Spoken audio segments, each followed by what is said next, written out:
The count is as follows: 372 votes to 272 votes. Larry Hanley is your new president.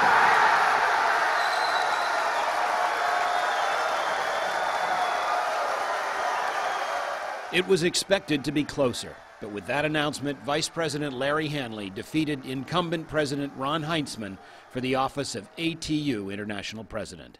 First, I want to thank Ron Heintzman and all the other all the officers for their service to our union.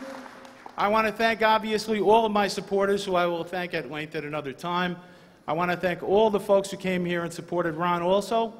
This is one ATU, and it's been a long, long time, a long, hard campaign for all of us, and certainly everybody here has done their work. We have had disagreements. We are not on different sides, and we will do the work to bring this union together.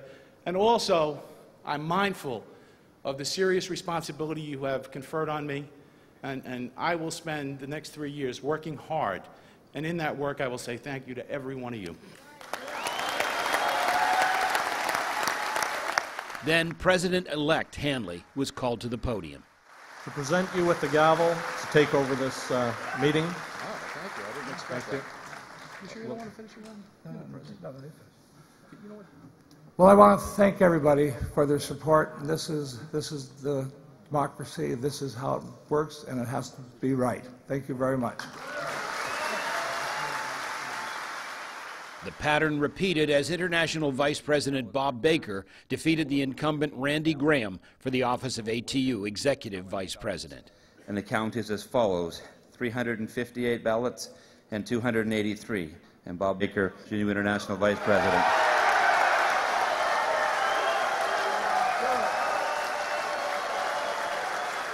Thank you, Mr. President, and thank you for everyone.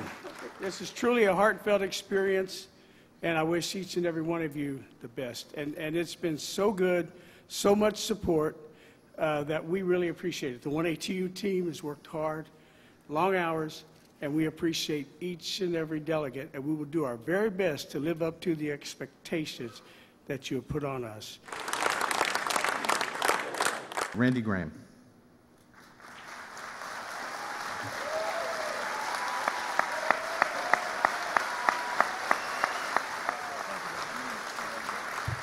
Thanks for all your support throughout the years, and get on with our business. Thanks. International Secretary-Treasurer Oscar Owens' re-election was uncontested. The name of Oscar Owens is the only name in nomination for International Secretary-Treasurer, and the chair cast one unanimous ballot for Oscar Owens.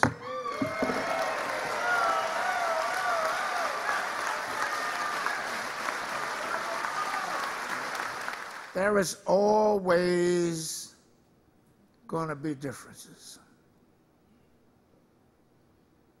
But that's not my issue. My issue is the 191,000 people who pay the freight. So it is now my responsibility, and I can assure you, the three of us are going to work together. For the 18 international vice president positions, Rodney Richmond, Larry Kinnear, Javier Perez, Richard Murphy, Bob Hickaway, Charles Cook, William McLean, Janice Borchardt, Paul Bowen, Kenneth Kirk, Gary Rowan, Marcellus Barnes, Ray Rivera, Yvette Salazar, Gary Johnson, and Robin West were uncontested and elected unanimously. John Costa defeated Isaac Tate for the 17th position, and Chuck Watson defeated Vince Crean for the 18th.